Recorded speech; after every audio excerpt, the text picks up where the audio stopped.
नमस्कार, आप देख रहे हैं इनॉक्स न्यूज़ और मैं हूं आपके साथ अजय के सकलानी। जैसे कि हम सब जानते हैं कि एक बार चुनाव हो जाते हैं तो चुनाव होने के बाद सबसे बड़ा घमासान शुरू होता है सरकार बनाने को लेकर। ऐसा ही कुछ हो रहा है जम्मू कश्मीर में। अभी हाल ही में जम्मू कश्मीर और हरियाणा के चुनाव के नतीजे आए हैं और नतीजे आने के बाद कुछ इस तरह की स्थिति बनी है जिसमें कि सभी पार्टियां असमंजस में पड़ गई हैं। खासकर अगर हम बात करें तो जम्मू कश्मीर की, क्योंकि हरियाणा में तो क्लियर मत मिला है, बहुमत मिला है भाजपा को, लेकिन जम्मू कश्मीर में जहां पे नेशनल कॉन्फ्रेंस और कांग्रेस मिलकर के चुनाव लड़ रही थी, उसमें जैसे ही नेशनल कॉन्फ्रेंस को 42 सीटें मिली वैसे ही घमासान बढ़ गया। क्यों? क्योंकि कांग्रेस के हाथ सिर्फ 6 सीटें आई और 6 सीटों के साथ जहां तक बात नेशनल कॉन्फ्रेंस की है, नेशनल कॉन्फ्रेंस कोशिश कर रही है कि उनको कांग्रेस की 6 सीटों की ज़रूरत ना पड़े।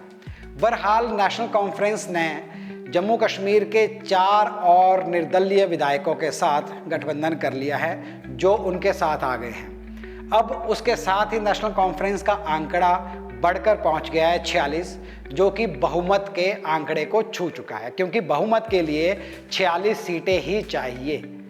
तो इस बारे में आज उमर अब्दुल्ला ने बात की और उमर अब्दुल्ला ने कहा कि हमारे पास अभी तक कांग्रेस की तरफ से कोई भी चिट्ठी नहीं आई है इस गठबंधन को लेकर, और वहीं पे कांग्रेस के खेमे में क्या चल रहा है इस बारे में अभी तक किसी को कोई जानकारी नहीं है। जैसे 4 निर्दलीय उम्मीदवारों का साथ, विधायकों का साथ नेशनल कॉन्फ्रेंस को मिल गया तो समझ लीजिए कि नेशनल कॉन्फ्रेंस अब अपने दम पर सरकार बनाने के लिए तैयार है। वहीं भाजपा की 29 सीटें आई है तो भाजपा के पास कोई भी ऑप्शन नहीं है, कोई भी ऑप्शन नहीं बचता है सरकार बनाने का, क्योंकि निर्दलीय के साथ मिलकर और उसके अलावा बाकी सीटें इकट्ठा कर तब भी वो 46 के आंकड़े को पार नहीं कर पाएंगे।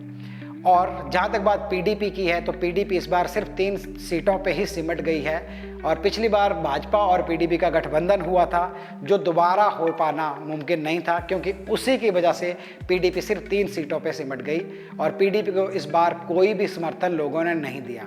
बहरहाल देखना ये दिलचस्प होगा कि क्या नेशनल कॉन्फ्रेंस अपने दम पे सरकार बनाएगी, 4 निर्दलीय विधायकों को साथ लेकर 46 के आंकड़े पे पहुंच के सरकार बना लेगी, या कांग्रेस का साथ उनके लिए अब भी जरूरी है। आइए देखते हैं क्या कहा उमर अब्दुल्ला ने। नेशनल कॉन्फ्रेंस की लेजिस्लेटिव पार्टी की मीटिंग हुई। लेजिस्लेटिव पार्टी ने अपने लीडर का फैसला किया और मैं नेशनल कॉन्फ्रेंस के लेजिस्लेटर्स का दिल की गहराइयों से शुक्रगुजार हूं कि उन्होंने मुझ पे एतमाद जताया, मुझ पे भरोसा किया और मुझे एक मौका दिया कि मैं राजभवन जाके गवर्नर साहब से हुकूमत बनाने का दावा करूं। अब फिलहाल कांग्रेस से बातचीत चल रही है ताकि उनका सपोर्ट जो है वो मिले, लेकिन फिलहाल 4 इंडिपेंडेंट एमएलए जो जीत के आए हैं उन्होंने नेशनल कॉन्फ्रेंस को अपना सपोर्ट जो है वो दे दिया है। तो अब नेशनल कॉन्फ्रेंस का जो स्ट्रेंथ है वो 42 प्लस 4 इंडिपेंडेंट्स, सो 46। मैंने अब या तो आप सुनते नहीं हो मैं क्या कह रहा हूँ। मैंने अभी आपसे कहा कि हम कांग्रेस के साथ बात कर रहे हैं ताकि उनकी चिट्ठी आ जाए। कांग्रेस की चिट्ठी आ जाती है तो फौरन जाएंगे। आज का दिन हमने दिया कांग्रेस को, वो अपना कार्रवाई कर लें। तो ये थे उमर अब्दुल्ला के शब्द। यहाँ से तो यही जाहिर हो रहा है कि नेशनल कॉन्फ्रेंस कोशिश कर रही है कि वो अपने दम पर ही सरकार बनाए और निर्दलीय विधायकों के साथ सरकार बनाए। बहरहाल उमर अब्दुल्ला ने यह भी कहा कि वो अभी तक कांग्रेस की तरफ से लेटर का इंतज़ार कर रहे हैं, लेकिन क्या सच में वो इंतज़ार कर रहे हैं या फिर वो कांग्रेस को दरकिनार कर रहे हैं।